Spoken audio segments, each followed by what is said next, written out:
monde, c'est Alexis, j'espère que vous allez super bien les amis. Aujourd'hui une nouvelle vidéo hors série.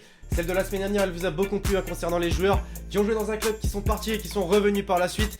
Aujourd'hui vous avez pu le constater au titre de la vidéo, on parlait de 10 joueurs qui sont nés dans un pays mais qui n'ont pas joué pour leur pays natal. Donc franchement je pense que c'est un sujet de vidéo vraiment très intéressant. Vous allez être pas mal choqués je pense pour certains joueurs, notamment pour la France. Vous allez voir qu'on a raté pas mal de joueurs.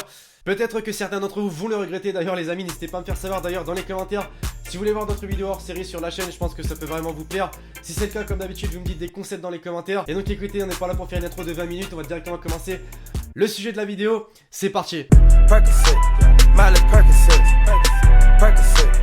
On est parti pour cette vidéo les amis avec Gonzalo Higuaín. Alors je pense que vous allez être très certainement surpris pour pas mal d'entre vous si je vous disais que Gonzalo Higuaín les amis aurait bel et bien pu jouer avec l'équipe de France. Non, ce ne sont pas des paroles en l'air, en fait il est bel et bien né en France et plus précisément en Bretagne dans les années 1980. Ce qui fait qu'il a la nationalité française mais pas que, en fait il a la double nationalité puisqu'il est également argentin. Du fait de ses parents en fait qui sont tous les deux argentins. Par la suite vous connaissez son choix au sein du football, il a préféré jouer pour l'équipe de l'Argentine plutôt que de l'équipe de France. Bon c'est un petit peu justifié quand même puisque il est né en parlant directement argentin et en plus ses amis et sa famille étaient directement en Argentine. Un choix assez logique finalement, mais comme quoi on a quand même raté un bel attaquant quand même en équipe de France. Dites-moi d'ailleurs les amis dans les commentaires pour vous s'il aurait pu apporter en équipe de France, je sais pas, à la place de Olivier Giroud ou même de Karim Benzema qui d'ailleurs n'est plus en équipe de France depuis pas mal de temps. Ça serait vraiment très intéressant d'avoir votre avis. Ensuite les mecs, comme de très nombreux joueurs à avoir tourné le dos à la sélection brésilienne, on retrouve Pepe, le défenseur central fou entre guillemets du Real Madrid. Comme vous le savez très certainement, ce joueur est né à Maceió au Brésil et donc forcément ça fait de lui un joueur brésilien mais pas que, puisqu'il est également portugais. C'est donc forcément ce pays qu'il a préféré représenter dans le football, tout simplement puisque le Portugal est un pays qui lui doit sa carrière de footballeur. Il s'est révélé au grand public et est monté en puissance au FC Porto, et par la suite en 2007 il a connu sa première sélection avant de devenir par la suite un des cadres de l'équipe portugaise avec Cristiano Ronaldo. Donc encore une fois les potes, un joueur qui a préféré choisir un autre pays plutôt que le Brésil,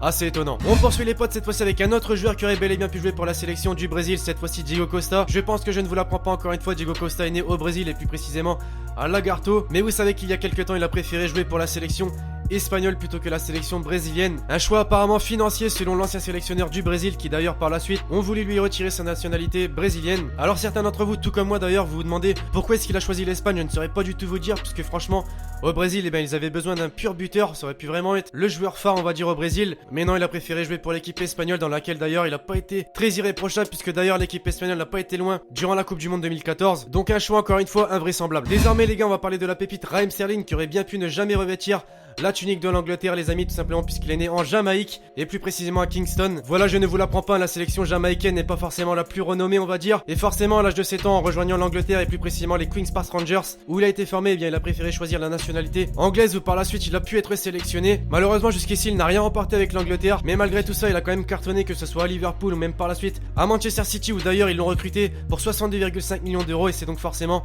le joueur anglais le plus cher actuellement en Angleterre. Pour le coup cette fois-ci on peut dire un choix plutôt logique. Encore un très grand joueur du football qui s'est révélé l'année dernière en jouant à Leicester City en remportant le championnat de Premier League les amis. Cette fois-ci on va parler de Riyad Mahrez. Alors une nouvelle fois vous vous demandez quel pays il aurait bel et bien pu représenter. Et bien cette fois-ci encore une fois l'équipe de France les amis, puisqu'il est né à Sarcelles. Il a donc la double nationalité, c'est-à-dire française mais également algérienne puisqu'il est né de parents algériens. Alors qu'il pouvait opter pour la France, et bien il a préféré représenter son pays d'origine qui est l'Algérie. Un bon choix pour lui puisqu'il a eu sa première sélection le 31 mai 2014 et depuis qu'il joue avec l'équipe algérienne, et bien il a joué 30 matchs et il a marqué 8 buts, donc franchement un bon bilan. Après est-ce qu'il aurait mieux fait de jouer pour l'équipe de France, je ne saurais pas vous dire. D'ailleurs c'est une question que j'aimerais vous poser les amis, n'hésitez pas à me dire dans les commentaires. Forcément il y aurait beaucoup de concurrence au sein de l'équipe de France, mais c'est ce qu'il faut de toute manière dans les grandes équipes. On continue les amis cette fois-ci avec le milieu de terrain du Paris Saint-Germain, Thiago Motta. Et encore une fois on peut dire que le Brésil a perdu un bon joueur puisque lui aussi est né au Brésil et plus précisément à São Bernardo do Campo. Donc il est bel et bien brésilien et d'ailleurs quand il est arrivé au FC Barcelone, il venait du Brésil justement. Par la suite vous savez qu'il a adopté un style de jeu italien un petit peu on va dire, et donc forcément il a choisi l'Italie, pays pour lequel dès à présent il a joué 30 matchs. Malheureusement pas de chance avec la sélection nationale de l'Italie puisqu'il n'a rien remporté jusqu'ici, même s'il a quand même été en finale de l'Euro 2012 contre l'Espagne qu'il a d'ailleurs perdu 4 buts à 0. Encore une fois, est-ce que c'était mieux pour lui de jouer pour l'Italie plutôt que le Brésil? Je ne saurais pas vous dire, dites-moi dans les commentaires encore une fois. Ensuite les gars, on va parler du grand buteur du Borussia Dortmund, Pierre-Emerick Aubameyang. Une nouvelle fois c'est un joueur qu'on aurait bien aimé voir porter le maillot de l'équipe de France les amis, puisqu'il est né à Laval, donc il a la nationalité française, mais pas que, puisqu'il a la nationalité gabonaise également, puisque son père est gabonais justement. Vous savez qu'il a été formé à l'AC Milan avant de rejoindre par la suite plusieurs clubs français dont l'AS Saint-Etienne, et avec ses bonnes performances etc, et bien il a pu faire ses débuts avec les espoirs français avant de faire le choix par la suite de jouer pour le Gabon. Un joueur je pense qui aurait fait beaucoup de bien à l'équipe de France s'il avait choisi ce pays, donc je pense que dans les commentaires il y a certains d'entre vous qui étaient déjà au courant, mais pour les autres je pense que vous regrettez ce joueur tout comme moi. On va parler désormais les mecs de Kevin Prince Boateng, et contrairement à son demi-frère Jérôme Boateng, malgré être né en Allemagne avec la double nationalité et en ayant joué avec les sélections des jeunes allemands, et bien pour de multiples raisons comme apparemment son comportement, il a été privé de jouer avec l'équipe A de l'Allemagne, donc forcément il a préféré jouer pour le Ghana. Un choix assez étonnant puisque vous savez que son demi-frère Jérôme Boateng joue avec l'Allemagne lui pour le coup, mais aussi logique puisque voilà il a été privé de l'équipe A lié à son comportement, donc il a préféré choisir un autre pays. Voilà, on a les joueurs de cette vidéo les amis, on va parler de la légende française on peut dire, puisqu'elle a vraiment marqué l'histoire de l'équipe de France en ayant remporté notamment la Coupe du Monde 1998, l'Euro en 2000 ou encore la Coupe des Confédérations en 2001. Patrick Vieira bien évidemment les amis, qui aurait bel et bien pu ne pas jouer pour l'équipe de France puisqu'il a la double nationalité. Il est né au Sénégal et plus précisément à Dakar, donc forcément vous savez que par la suite il a choisi l'équipe de France. Tant mieux pour nous j'ai envie de dire, puisqu'il a beaucoup apporté à cette équipe, il en aura même été le capitaine durant un moment. C'est vraiment le genre de joueur un petit peu à la Zidane, voilà, qui est irréprochable au sein d'une équipe. Bon, au final, pas besoin de se demander s'il a fait le bon choix de jouer pour l'équipe de France, puisqu'au final, il a tout remporté, il a vraiment un palmarès bien rempli en sélection, et c'est tant mieux pour lui. Et donc, on va conclure cette vidéo, les potes, avec Nani, qui aurait bien pu ne pas jouer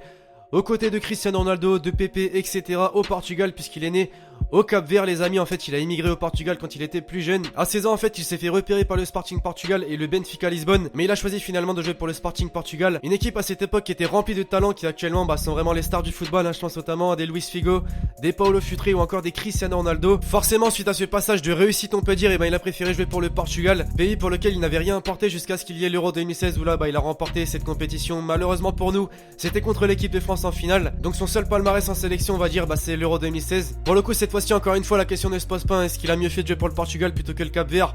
Et bien clairement il a mieux fait de jouer pour le Portugal, hein, puisque le Cap-Vert, question football, je pense pas que ça soit assez réputé. Mais enfin voilà, encore un joueur avec la double nationalité assez étonnante. Donc voilà les potes, j'espère vraiment que vous aurez aimé cette vidéo. Si c'est le cas, n'hésitez pas à péter la barre de like, à me dire dans les commentaires les joueurs que vous regrettez le plus. Surtout pour la France, c'est vrai qu'on a raté Aubameyang, également Gonzalo Higuain. N'hésitez pas à me dire si vous regrettez ces deux joueurs. Mais bon voilà, écoutez, d'ici là je vous dis à la prochaine pour une nouvelle vidéo. C'était Lexty, ciao ciao.